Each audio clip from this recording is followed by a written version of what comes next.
All right, thank you all. And so next up we have Erica Bailey. She's an accomplished jeweler and contemporary metalsmith. After receiving a BFA in metal design from East Carolina University in 2001, she began teaching workshops and developing her unique designs. Her presentation, Artist Residencies, A Lasting Impact, begins with an artist residency at the Grand Canyon in 2010 and finishes with her recent residency in Iceland, which she just returned from. She will discuss the impact that artist residencies have had on her creative and professional life and hopefully inspire some of you all to reach out for some of the opportunities that she's been able to find, because any of these residencies are great ways, as she will explain, to meet new people, make new connections, and expand the work that you do. Thank you.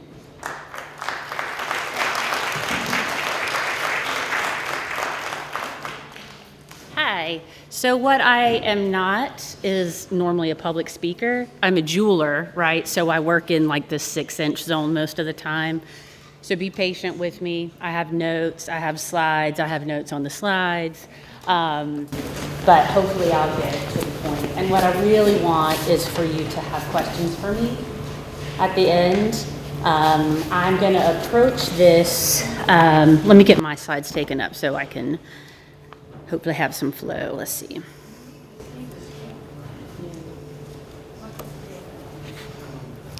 want to see me? Okay. My plan today, I'm going to talk a little bit about myself, not a whole lot, because I think you need to know about me to understand the context of the residencies that I'm going to talk about. I'm going to talk about the type of residencies that I have done in my lifetime, and I'm going to be kind of in the weeds a little bit about those, because I'm going to talk about a little bit the application process, the price, the, all of these kinds of things. I'm going to get in my feels just a little bit at the end, because I am literally just a month back from being a month in Iceland, and it was really transformative for me. And then, like I said, hopefully answer your questions. Okay, lasting impact. I have a doo-doo, let's see. All right, my name's Erica Stankwich Bailey. I am a mom of 3. I'm a metalsmith, I'm a maker, I'm a small business owner, and I have been for a long time. The last year, my husband came on with me, so our only income is from the work that I make. I think that's important to know when you're talking to somebody who just went away for a month of the year. Let's see. This is just, I wanted you to see some of my work so that you understand who you're talking about, and I need to scroll through this way so I can see my notes. My work is inspired a lot by the building blocks of things, by understanding kind of like the relevance of the smallest things.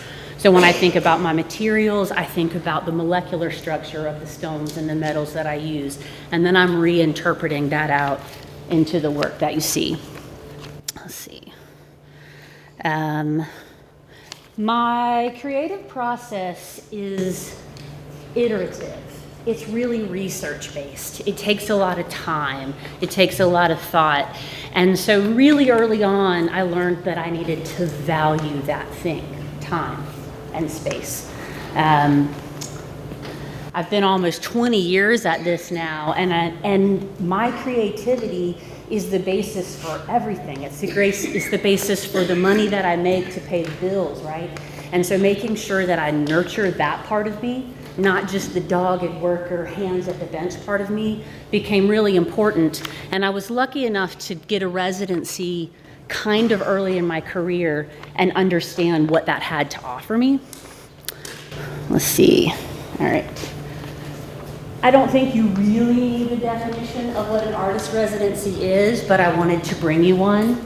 And the most important thing for me, for you to read out of this, is that it is about opportunity. It's often about being in a new place, something that's different, switches the way we think a little bit, and oftentimes it will provide time and space.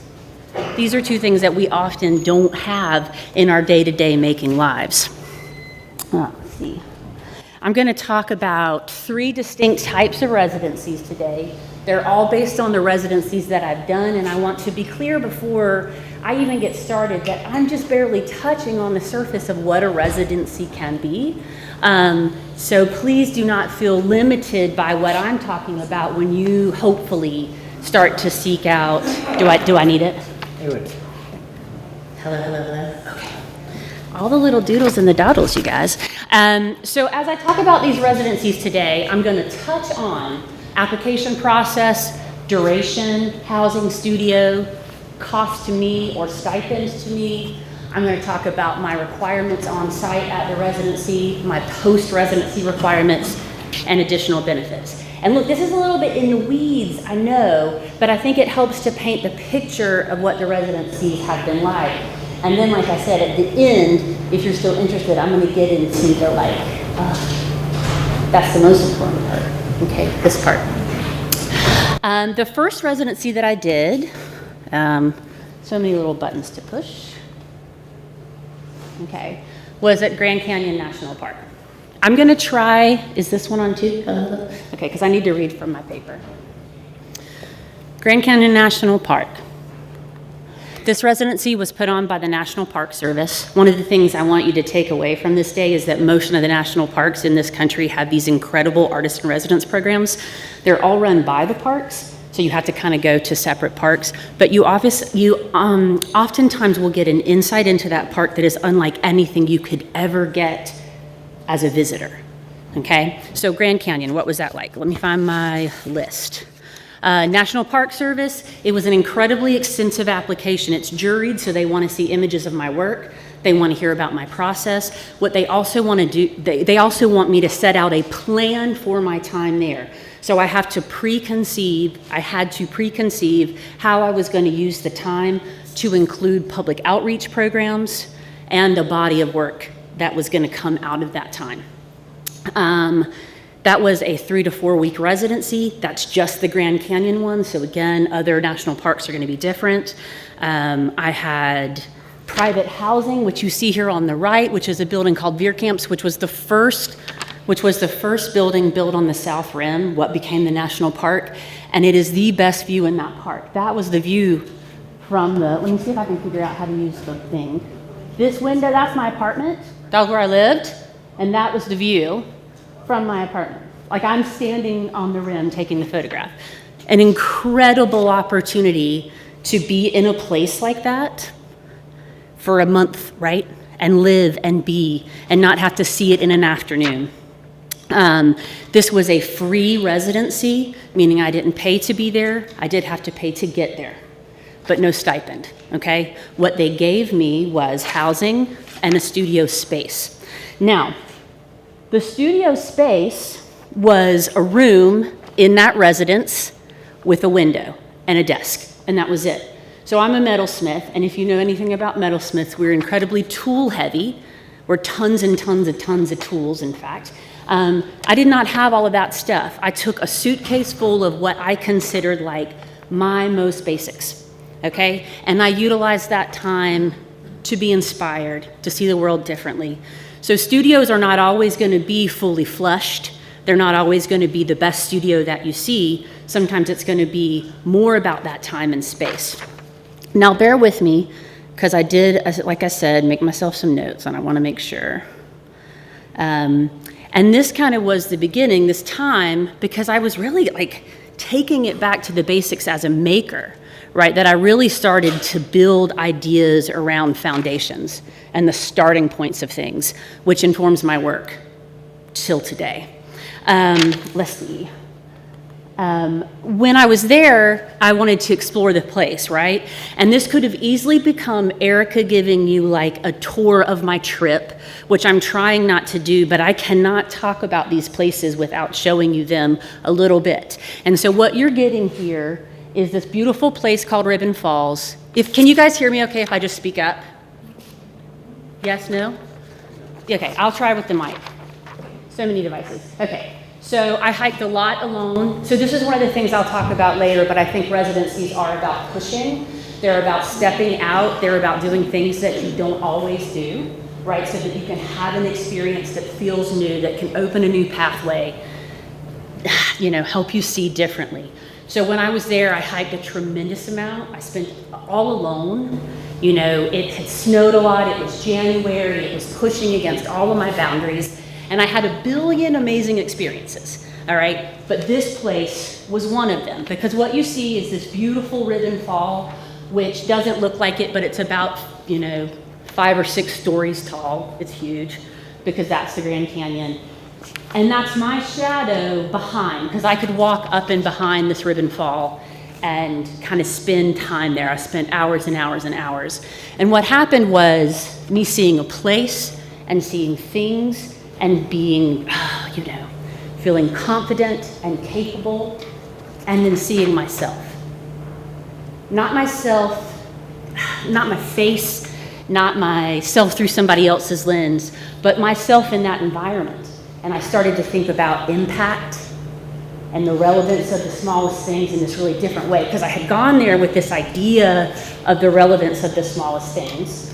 And then I left understanding that I was a relevant small thing, right? And that impact is vast, and we make it constantly with every step that we make, with our little moves, with our big moves. And so you're gonna see more than one shadow photograph of Erica, because I see myself differently in places since this experience. Okay, so I'm trying to get in my feels, because I can't talk about these things without getting into them. I wanna talk to you more about logistics, all right?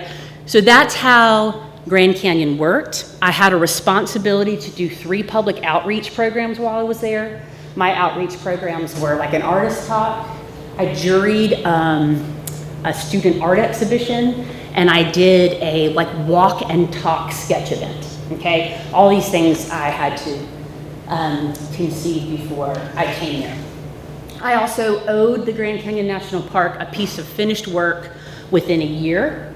After that time, I also owed them a public outreach in my community, because what they wanted was for me to kind of spread the word of the national park system. All right, so let's make sure I'm not missing anything.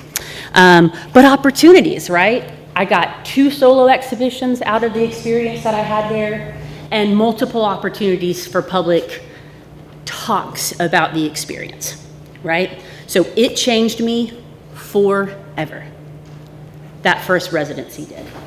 And it also gave me tangible career building opportunities. All right, let's see. Next, this one's so accessible to all of you, so I want you to listen real hard, okay? Let me get my notes back up. Let's see. Penland Winter Residency. We all know what Penland School of Craft is, I hope. If we don't, please find out. It's very near to here, hour or so away. Penland does a winter residency every winter, kind of January to February. I've done it for several years when they will accept me. It is, it is juried. They want your images and your intentions for your time there. It's not nearly as intense of an application process as Grand Canyon was. They also are gonna want some references and things like that. You pay a fee for your housing at Penland, you pay a fee for the studio time that you are there, and you pay a small consumables fee. But the studios at Penland are state of the art. The exact converse to the experience that I had at Grand Canyon, right? When I go to Penland, I can do anything my sweet little metalsmith heart desires, right? They have all the tools, all the equipment. In fact, for all the years that I went, I would prep material for the whole year while I was there, because they had equipment that I do not have. When I go to Penland, I'm working my little tail off. So whereas Grand Canyon, I was exploring, opening up my ideas, seeing new things. When I go to Penland, I'm busting work out, right? I am work. Now this is my personality. Please don't hear me say you have to do that. But that's how I have always handled Penland, right?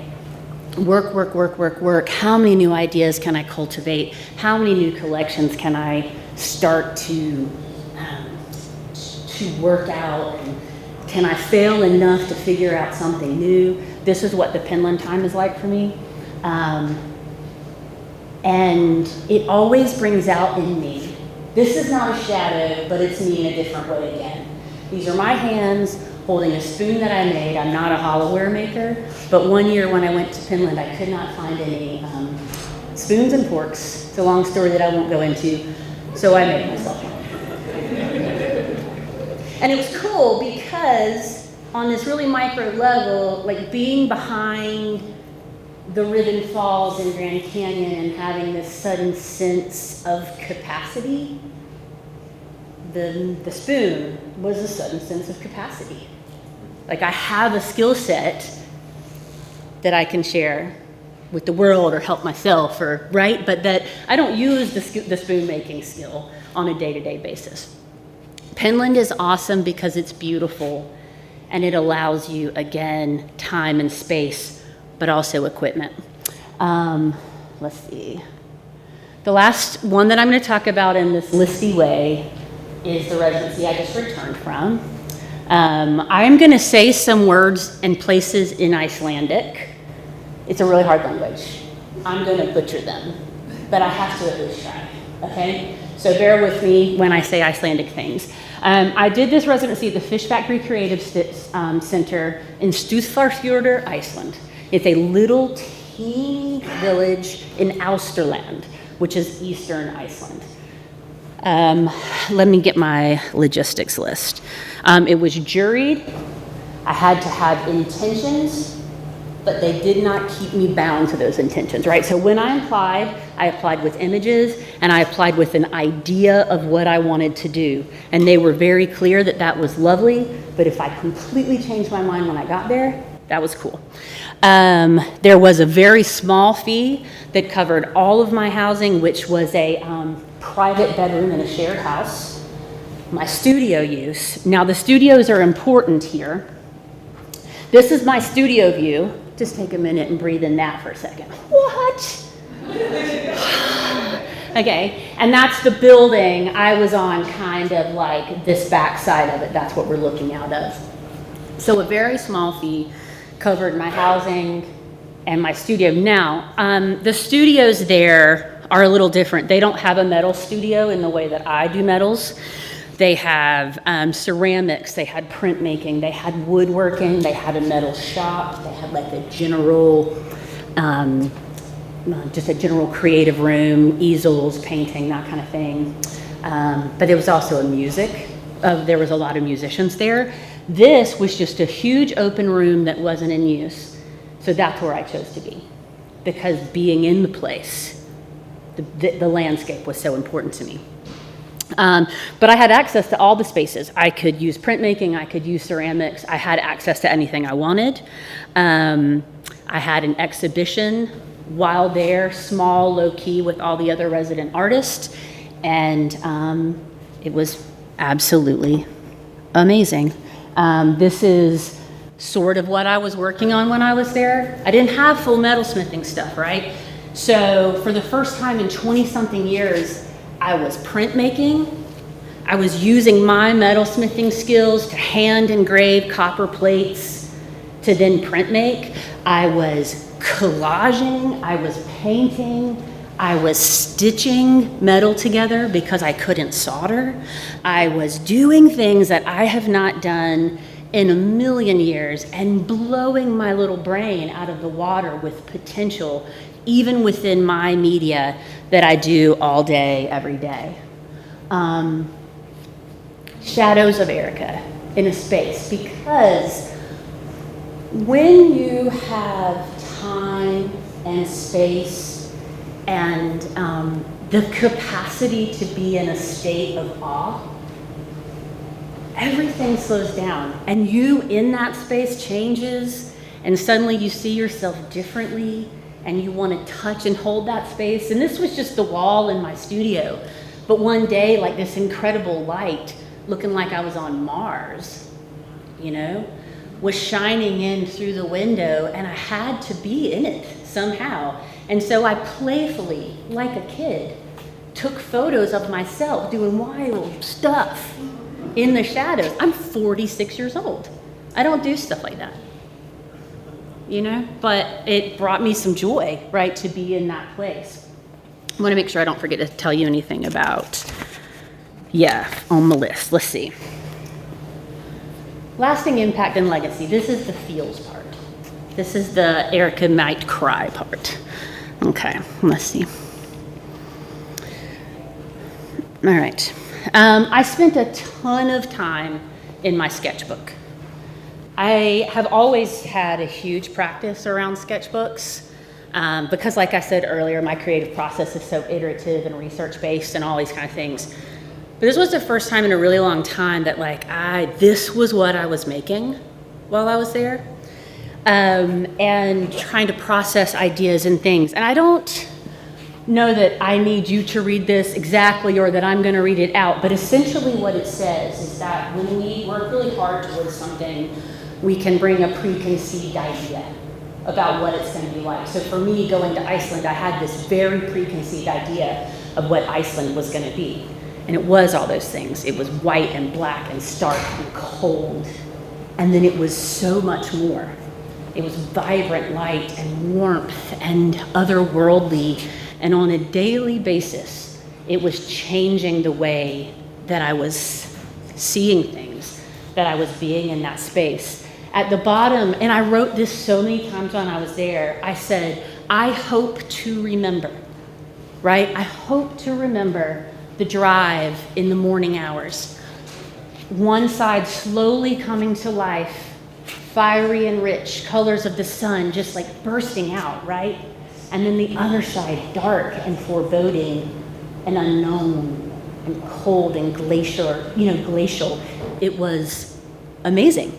I have so many moments of going there with this fear of how cold and dark it was going to be. I'm not going to assume you know, but Iceland in January has about 6 hours of daylight a day. It is mostly dark. And so I was going to this very small village out in the middle of nowhere, no grocery store, no nothing, and it was going to be dark all the time, and that's what I thought, you know? But instead, it was fiery and alive all of the time. And every time that the sun started to rise or set, it just was alive. These are just some of the things that I saw, and again, I'm not going to take you through, but colors. This was the view from my studio. That was the landscape that I saw. And to the conversation at the beginning of the day, for the first time in my life, I was in a place that I could track what was happening in the world because of the landscape around me. It was such a defined, it was almost like a clock hands. I could watch the sun rise and set every day in this single arc. It was really, really an incredible experience.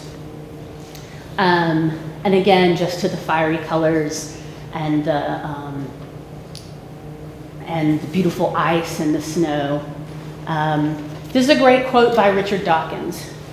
We can't actually fly to another planet, but we can recapture that sense of having just tumbled out to life on a new world by looking at our own world in unfamiliar ways.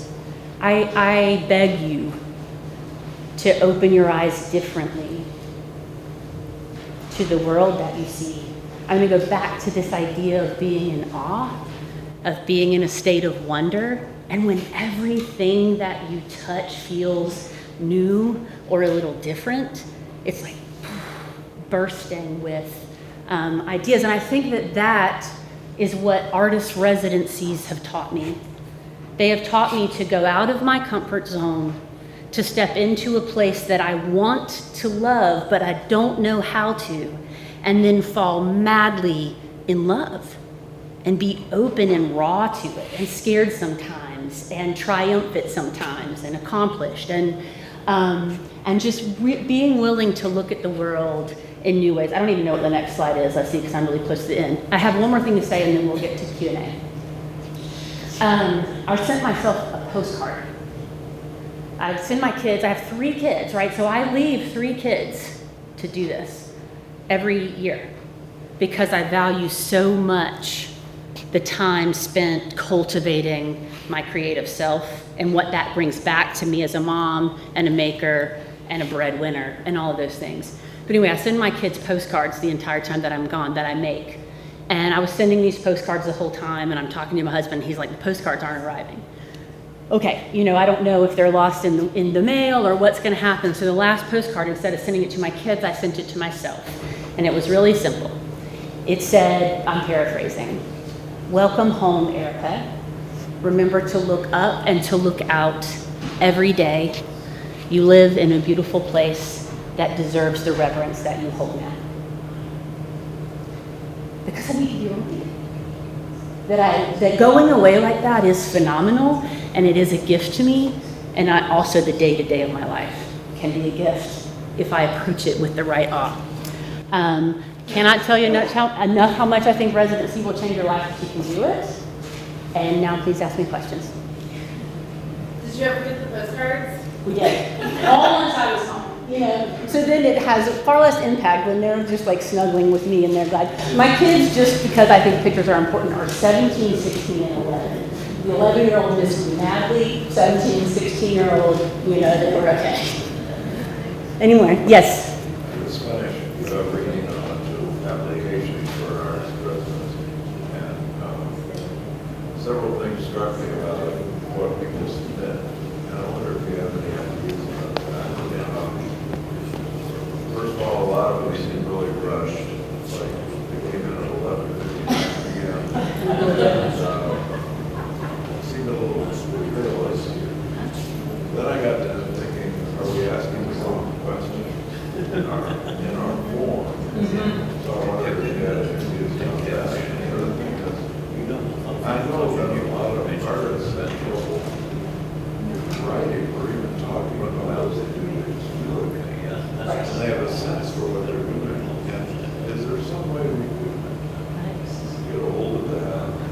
Not asking them to write an essay. Well, that way it has to at least be writing a good essay. I think it's interesting. So, like, of the three types that I have done, the Grand Canyon, you really had. Am I okay with my distance here? Okay. The Grand Canyon, you really had to relate. Everything had to be related to the Grand Canyon. So there was no way you could rush that application. You had to know about that place and how you were going to tie it back into the work that you were doing. So I think I have this life idea that parameters are expansive, meaning that sometimes if we just say, like, what do you want to do? People are like, I don't know. But if you say, what do you want to do through this lens, then people walk through that door and they have human ideas. And so giving some parameters to the questions that you're asking them, I think can be really helpful. And maybe asking them more what they need than what they will do. Like, what are they seeking from their time, I think can be really interesting. And look, but like I said, there's so many different residencies. There's some residencies that it's really, really, really specific what you have to do when you get there, and there's some that are much more open. So I think it also depends right on what your residency looks like. And I'm no expert, but I would love to talk about it with you anytime because I love residencies, and I think they're so impactful. Yes. How did you go about finding the application? Yes, for your residency? I knew that was going to be the question because if I was sitting in the audience, I'd want to know. Yeah. So here's some of the resources that I use. Resartis, if I'm saying that properly. Do I need to be done? Okay. International residencies, that's where I found the Iceland residency. SURF, if you don't know what SURF is, Craft Emergency Relief Fund, please know, sign up for their newsletters, donate, but also they share opportunities. Creative Capital is another one, these are websites. Center for Craft, our local Center for Craft does some really awesome things, so check them out. And then South Arts. There's a billion more, I'm sure. These are the resources that I use. And I'll just leave this up while I'm talking so you can write down this.